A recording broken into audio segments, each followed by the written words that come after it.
बताएंगे आप लोगों को केमिस्ट्री जो है 12 की अध्याय 3 चल रही थी आपका रासायनिक बलगति। इसके पहले हम आपको कुल 9 पार्ट पढ़ा चुके हैं और 9 पार्ट में से जैसे शून्य कोटि की अपक्रिया हो, प्रथम कोटि की अपक्रिया में जितनी चीज़ें उस पर हम अध्ययन करा चुके हैं।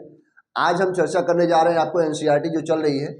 वैसे हम आपको ये पार्ट 9 में आपको रासायनिक बलगति जो काइनेटिक ये केमिकल काइनेटिक्स पढ़ा रहे थे, उसमें से आपको हम बताए थे एक लास्ट पॉइंट में गैसीय अपक्रिया में प्रथम कोटि के लिए समाकलित वेग समीकरण बताए थे। उसमें हम आपको ये ड्राइवेशन करने के लिए नहीं बोले थे, असंभव नहीं है, थोड़ा सा टफ पड़ेगा। अब वैसे ये पेपर में आने की न के बराबर संभावना है, लेकिन कहीं ऐसा ना हो जाए कि आपको अपक्रिया प्रथम कोटि अगर है तो गैसीय अपक्रिया में जो है प्रथम कोटि की अपक्रिया के लिए समाकलित वेग समीकरण की चर्चा करने लगे तब तो समस्या क्रिएट हो जाएगी। तो हमको कुछ मिला करके जो प्रथम कोटि की अपक्रिया थी, हमको एक सूत्र याद होना चाहिए, के बराबर 2.303 बटे टी लाग जो आपका पी नाट बटे था ना आपको पी पहले क्या था, हाँ पी नाट मतलब आर नाट बटे आर, ये फार्मूला था आपका, आर नाट बटे आर था। लेकिन आपको जब गैसीय अपक्रिया में प्रथम कोटि के लिए बोलेगा तो आपको जो दाब है यहाँ पे जो आपका रिएक्टेंट चलते था R0 बटे आर बोलते थे, मतलब आर नाट बोलते हैं उसको, तो ये उसके जगह आपका पी नाट हो जाएगा। पी नाट बताती है, आप यहाँ जो जीरो लिख रहे हैं वो पी नाट कहेंगे। तो पी हो गया आपका प्रेशर मतलब दाब हो गया, नाट बताती है मतलब इंडिकेट मतलब इनिशियल प्रारंभिक दाब को इंडिकेट करती है। और बस आपको हाँ उसके बाद आप जहाँ आर है वही 2 पी नॉट में से पी टी निकाल देंगे तो ये हमारा हो जाएगा कुल दाब। हम लोग पी टी बोलते हैं, पी मतलब होता है प्रेशर, टी मतलब होता है टोटल, कुल दाब को इंडिकेट करेगा। अब पी नॉट को आप प्रारंभिक दाब इंडिकेट करेंगे। हमको समझते हैं कि इतना बात समझ में आ गया होगा क्योंकि हमको प्रथम कोटि की अपक्रिया जो है ये सब चीज़ हमको पता ही है। केवल हम P0 बटे मतलब 2 पी नाट बटे 2 पी नाट माइनस पी टी आप ध्यान रखेंगे। एक तो सवाल उस पर हम बता देते हैं, हो सकता है कि आपको एक सवाल बता दें, उसके बाद हम क्लियर करते हैं। चलो लिखो पहला क्वेश्चन, ये रहा हमारा पहला क्वेश्चन। इस बार हम सवाल बताने जा रहे हैं। एक रिएक्शन दिया हुआ है और वह नाम है उसका प्रथम कोटि के लिए। जैसे ये प्रथम कोटि के लिए है तो प्रथम कोटि के लिए किस अवस्था में, गैसीय अपक्रिया में, तो ये भी गैसीय अपक्रिया में। SO2Cl2 ये गैस है, इसका नाम है सल्फ्यूरिल क्लोराइड। अब ये SO है, SO नहीं याद आ रहा है अगर ना आपको नाम, तो आपको ये बात तो जरूर याद आ रहा होगा, इसको हम लोग CO बोलते हैं, ये CO हो गया। इसको बोलते हैं कार्बन मोनो ऑक्साइड और ये हो गया आपका कोबाल्ट। तो ये आपका संकेत है और ये आपका यौगिक है। ये कार्बन और ऑक्सीजन से मिलकर बना है, ये कार्बन और ऑक्सीजन नहीं है, ये कोबाल्ट का संकेत है। इसका परमाणु क्रमांक अलग होती है, ये तत्व है, ठीक है ना। इसका परमाणु क्रमांक क्या होती है, 27 है, 27 है। तो ये आपका एलिमेंट है और ये आपका कंपाउंड है जिसको हम लोग यौगिक कहते हैं। हाँ ये हो गया कंपाउंड, ये यौगिक है। और कंपाउंड जो है 2 या 2 से अधिक तत्वों से मिलकर बनती है जिसका नाम कार्बन और ऑक्सीजन है। तो इस तरह से कार्बन मोनोऑक्साइड हो गया। तो इस प्रकार आप इसका भी नाम रख सकते हैं, SO है, इसको बोलेंगे सल्फर मोनोऑक्साइड। तो यहाँ हम लिख दे रहे हैं सल्फर मोनो ऑक्साइड, इस तरह से हो जाएगा सल्फर मोनो ऑक्साइड। ये क्लियर हो गया, मैं बोल रहा हूँ समझ पा रहे होंगे क्या लिखा है, सल्फर मोनो ऑक्साइड। चला, ये जो रिएक्शन है ये रिएक्शन है, तो इसमें दिया हुआ है कि आपका जो समय है, ये समय है आपका सेकंड में है, ये प्रेशर है, आपका दाब है।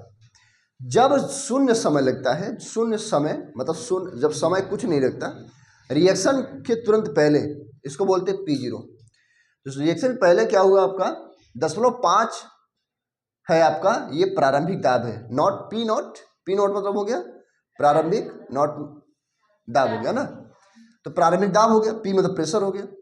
अब जब 0 सेकंड था तो ये बढ़कर कितना हो गया 100 सेकंड, 100 सेकंड हो गया।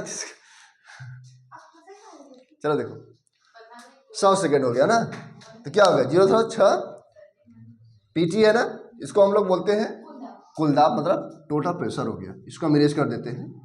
अब आपको बताते हैं, इसमें कह रहा है वेग स्थिरांक की गणना करिए।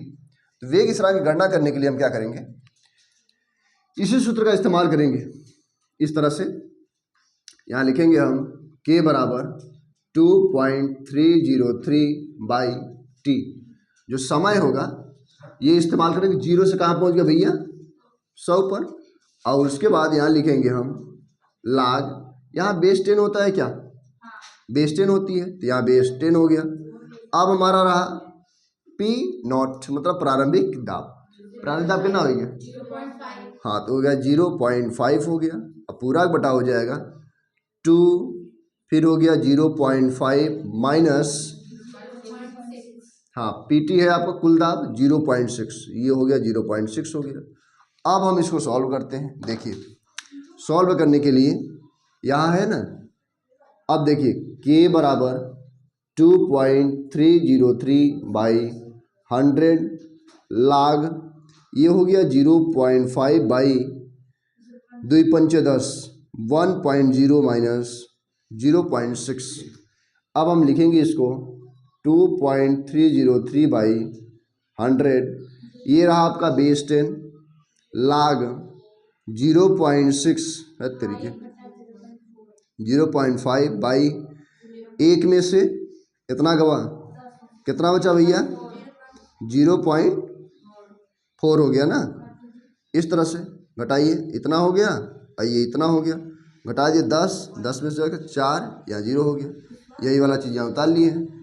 तो इस तरह से हम इसको उतार लिए। अब आप देख पा रहे हैं कि ये बेस 10 हो गया आपका, लेकिन ये एक अंक पे पीछे से दशमलव है, तो पीछे से दशमलव कट जाएगा, तो जो बचेगी आपका log 5/4।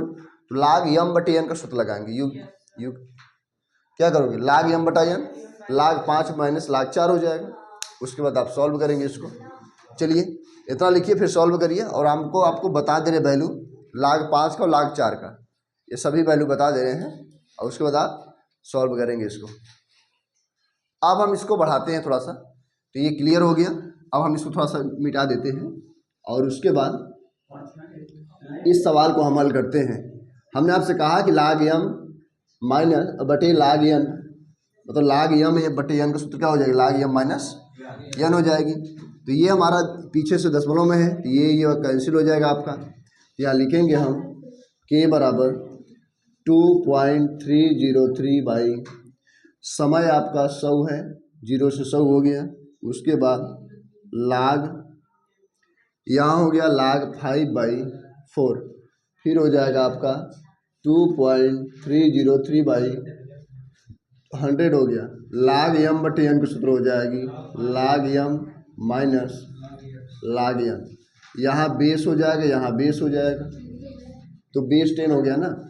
2.303/100, यहाँ हम कुछ वैल्यू लिखते हैं log 5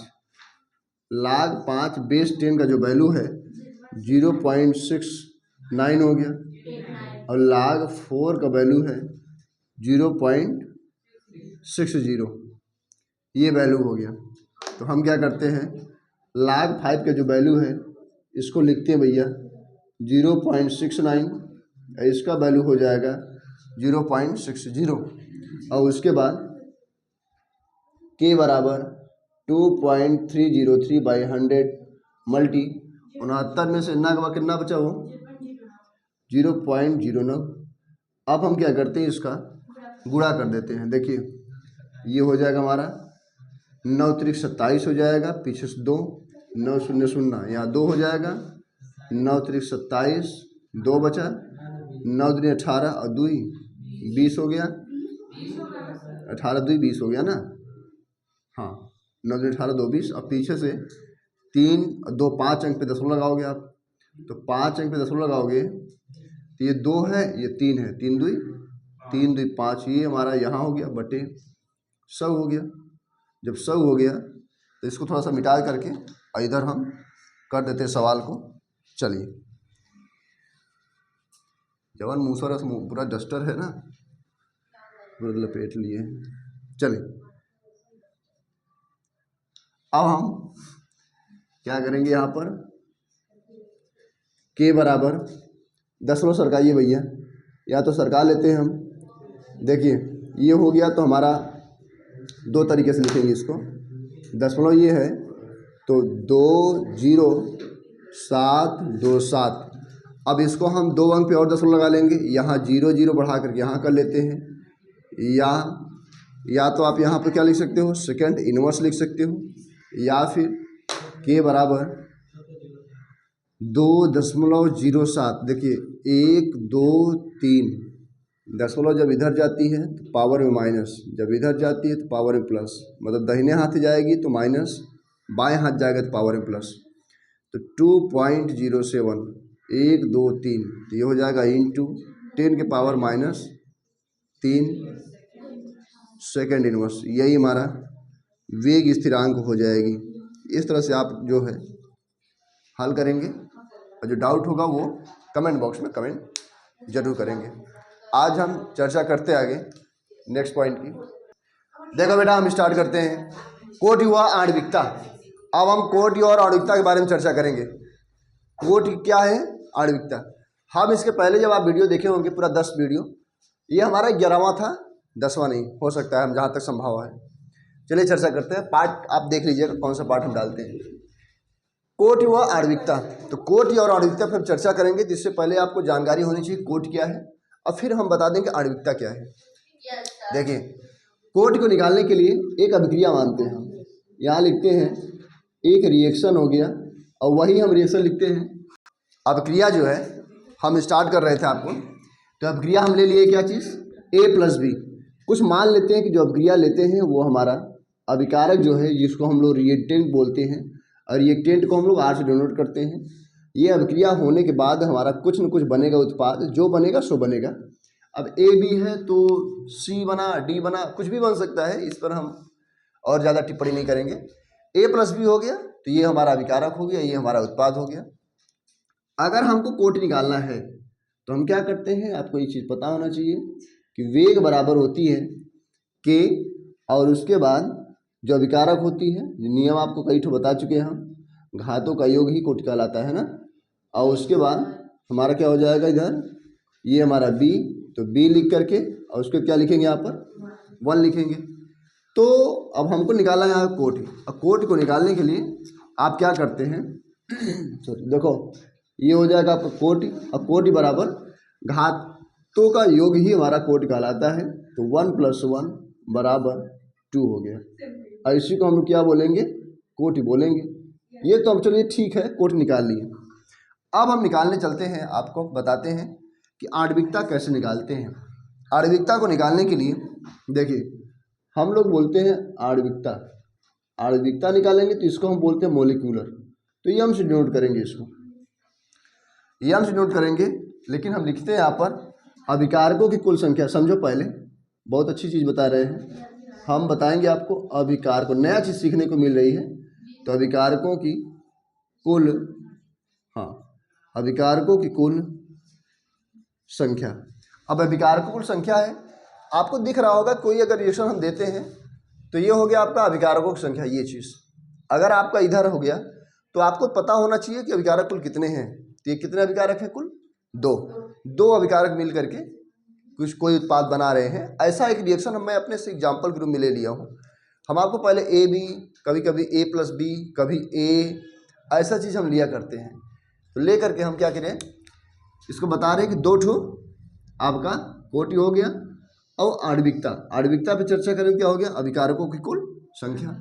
अब आपको दिख रहा होगा, ठीक है, अभिकारकों की संख्या कितना दिया है, अभिकारकों की संख्या 2 हो गया। तो इसलिए हम क्या लिखेंगे, एक ठो ये, एक ठो ये, कुल 2, ये आंसर हो गया।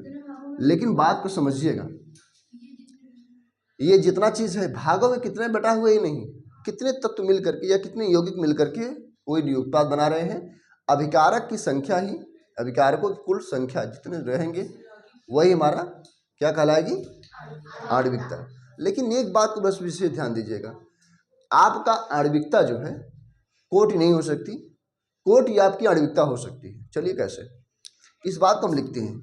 यहाँ थोड़ा सा एक बात हम लिख देते हैं कि ये जो है, ये जो है आपका अभिकारकों की जो संख्या होगी वो 2, मतलब कुल मिला के 2 हो सकती है, 3 हो सकती है, लेकिन 3 से ज़्यादा नहीं हो सकती। अगर आपको दिया भी है तो वो गलत है, वो नहीं माना जाएगा ना। यहाँ लिखेंगे हम 3 से अधिक नहीं। ये बात को ध्यान रखिएगा, हम आपको यहाँ बोल दे रहे हैं कि हाँ अभिकारकों की कुल जो संख्या होती है वो 3 से अधिक नहीं हो सकती। अभिकारकों की जो संख्या होगी वो 3 से अधिक नहीं होगी। हाँ 2 हो सकती है, 1 हो सकती है, 0 कहाँ होगा? अगर कुछ न कुछ नहीं लेंगे तो कैसे हल करेंगे? 1 हो सकती है, 2 हो सकती है, 3 से ज़्यादा नहीं।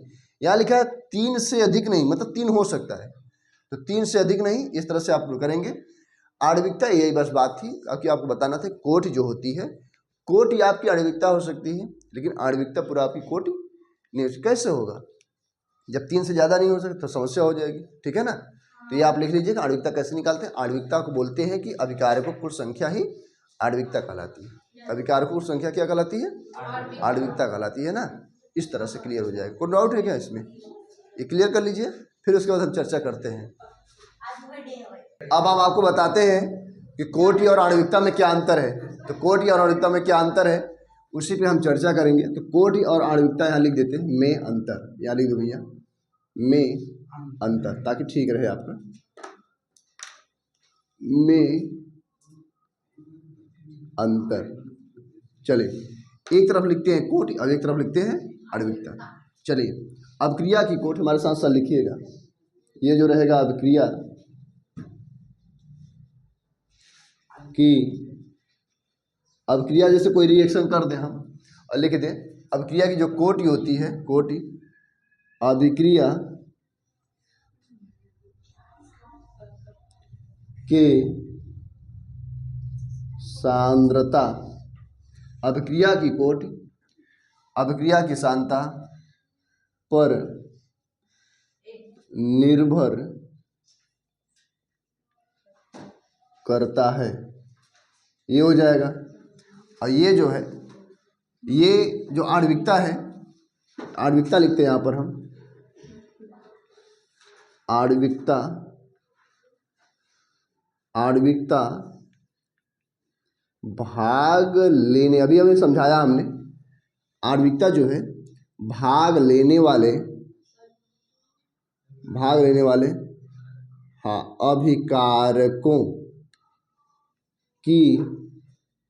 अभिकारकों की संख्या पर निर्भर करता है। ये तो ये जो है आणविकता, पहले कोट्स हम क्या बताएं कि अभिक्रिया की जो कोटि है अभिक्रिया की सांद्रता पर निर्भर करती है। और ये जो है आणविकता जो है भाग लेने वाले अभिकारकों की संख्या पर निर्भर करती है। आपको बताया जैसे ये हो गया प्लस ये हो गया और बराबर सांद्रता हो गया। इसको लिखना नहीं है, ये वाला पॉइंट जो मैं यहाँ बता रहा हूँ, ये तो हम लिख करके आपको समझा रहे हैं। ये संख्या है 1 और 2, तो ये 1 और 2 हो गया, ये संख्या हो गया, आपको अभी भी समझा है। और सांद्रता जो है इसके पावर, इस पर डिपेंड करती है, बगल में क्या है, ठीक है ना, तो इस पर हो गया। ये सब चीज़ समझा चुके हैं आपको हम। अब हम आपको दूसरा पॉइंट बताते हैं। देखिए ये दूसरा पॉइंट यहाँ लिखते हैं हम, कोटि, जो कोटि होती है यहाँ लिखेंगे, कोटि का जो मान होता है, कोटि का मान 0 हो सकता है, क्योंकि जब सॉल्व करेंगे तो 0 कोटि की अभिक्रिया आप सुने हैं ना। यहाँ लिख देते हैं हम थोड़ा सा, ये जो, और ये 0 हो सकती है, ये चीज़ 0 हो सकती है, और ये चीज़ 3 से अधिक हो सकती है कि नहीं हो सकती, बताओ। तृतीय कोटि की अभिक्रिया हम लोग पढ़ सकते हैं, हमारे सिलेबस में कटा है। तो क्या हो जाएगा, 3 से अधिक हो सकती है, इस तरह से लिख सकते हैं यहाँ पर। ये हो गया 3 से अधिक हो सकती है। और इसमें जो है यहाँ हम दूसरा लिखते हैं यहाँ पॉइंट पर। तो पॉइंट आपका हो सकता है कि यही वही चीज़ यहाँ लिखेंगे, आणविकता का मान 0, यहाँ लिखते हैं 0, थोड़ा सा कलर चेंज कर देते हैं, 0 व 3 से अधिक 3 से अधिक, ये आपको अभी भी सब याद हो जाएगा, 3 से अधिक नहीं हो सकती, नहीं हो सकती है। ये बात हो गया। अब हमने जो बताया है वही चीज़ लिखा है, बस आपको अंतर लिखने में बहुत कुछ है नहीं, बहुत आसान है। अब क्रिया की जो कोट होगा अब क्रिया की सांता पर निर्भर करती है, ये जो है सांता पर नहीं बल्कि किस पर, संख्या पर निर्भर करती है। इसकी मेन बात जो है यहीं पर है, ये हो गया आपका संख्या पर निर्भर करेगी, और ये वाला हो गया आपका सांता पर निर्भर करेगी, और ये जो कोट का मान होगा 0 हो सकता है और 3 से अधिक नहीं हो सकती, पहले बता दे, पहले अभी हम बताए इसको। और यहाँ अधिकता वो जो है 0 या 3 से अधिक नहीं हो सकती, इस पर डिपेंड कर सकती है। ये 3 से अधिक हो सकती है लेकिन ये 3 से अधिक नहीं हो सकती। 2 हो गया, और हम आपको बताएंगे, मिटा दे इसको। देखिए इसको हम इरेज कर देते, पहला वाला इसका ये पॉइंट पहला में मिटाते हैं, आप लोग लिख लीजिए, और उसके बाद हम आपको तीसरा बताते हैं क्या चीज़ है। चलिए ये कंप्लीट हो गया। अब ये जो होती है चलो बेटा हम तीसरा थोड़ा सा लिखते हैं, बात नहीं करते आप लोग तो ज़्यादा अच्छा होगा। देखो यह जो होती है, जो कोटि होती है, मतलब यह प्रयोगात्मक, यह जो है प्रयोगात्मक होती है, ये जो है प्रयोगात्मक होती है। और इसका जो है तीसरा जो है आणविकता में, यहाँ लिख दिया हम आराम से, आणविकता, आणविकता प्रयोग पर आधारित नहीं है, आधारित नहीं है। ये हो गया आपका। अब उसके बाद एक और लिख देते हैं आपका, इसको लिख लीजिए आराम से, और तब हम मिटा करके दूसरा आपको आगे बताते हैं, ठीक है ना, सॉल्व करिए। अब हम आपको चौथा नंबर बताएंगे। चौथा जो है यहाँ लिख देते हैं, देखो ये हमारा 4th हो गया यहाँ पर, और ये भी यहाँ से हमारा 4th हो गया। तो 4th वाला जो है यहाँ लिखेंगे, ये हमारा कोटि है तो पहले लिखेंगे कोटि। कोटि जो है किसी, कोटि किसी अभिक्रिया, ए बेटा बात नहीं यार, कोटि किसी अभिक्रिया के मंद पद निर्भर करती है। कोई भी चीज़ धीरे से हो रहा है या तेज से हो रहा है तो वो को डिपेंड करता है। जैसे मान लिया जाए एक पद 1 हो गया जो टर्म होता है, और एक हमारा जो पद है उसको लिखते हैं 2, और ये जो है मान लो कोई रिएक्शन, ये अभिकारक है और ये रिएक्शन हो गया, और ये मान लीजिए बी बना, और यही बी, ये वाला जो बी है कोई अभिकारक, फिर हमारा सी बना, ये इससे ये बना और इससे ये बना। एक हमारा जो है ये कह रहा है कि मंद पद निर्भर करती है, तो मंद पद निर्भर करती है, तो यहाँ हम मंद लिखेंगे ऊपर, और उसके बाद हम आपको बताते हैं नेक्स्ट पॉइंट। अब देखो बेटा यहाँ पर ए लड़की, यहाँ पे चौथा क्या दिया, देखो चौथा जो दिया है वो हो जाएगा आणविकता। लिखो बेटा आणविकता मंद, एक लिखेंगे यहाँ पे मंद पद व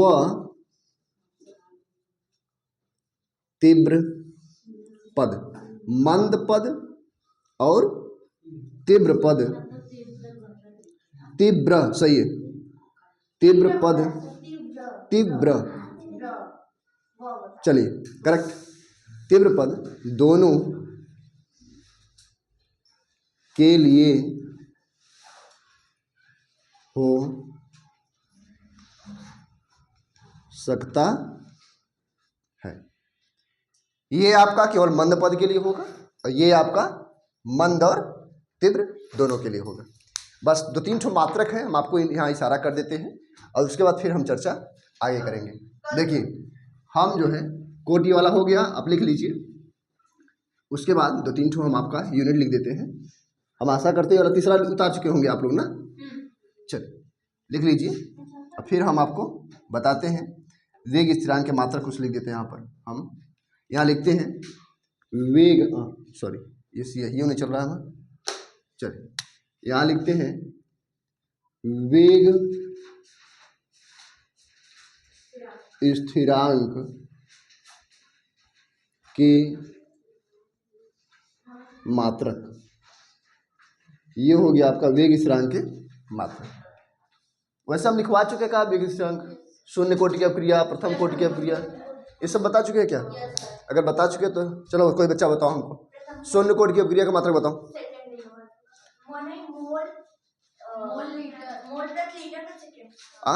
मोल प्रति लीटर प्रति, चलो दूसरा बताओ। प्रथम कोटि की अपक्रिया बता दो, सेकेंड इनवर्स होगा।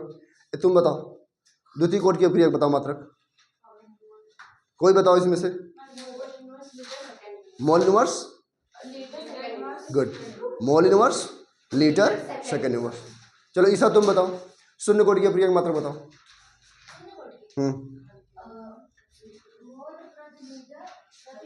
वेरी गुड, मोल प्रति लीटर प्रति सेकेंड इनवर्स। चलो प्रथम कोटि की अपक्रिया बताओ, सेकेंड इनवर्स। ज्योति तुम बताओ द्वितीय कोटि की अपक्रिया, इनवर्स, लीटर, सेकेंड इनवर्स, ये हो जाएगा। अब बताओ शून्य कोटि, प्रथम कोटि और द्वितीय कोटि आपको याद होना चाहिए, तब हम नहीं लिख रहे हैं ना। चलिए वीडियो में दिखाया, किसी वीडियो में होगा बताए हैं, आपको नोट्स बनवा दिए हैं। चलिए इसी पर हम वीडियो बंद करते हैं। मुलाकात हमारा पार्ट 12 मुलाकात होगी। बहुत बहुत शुक्रिया, धन्यवाद।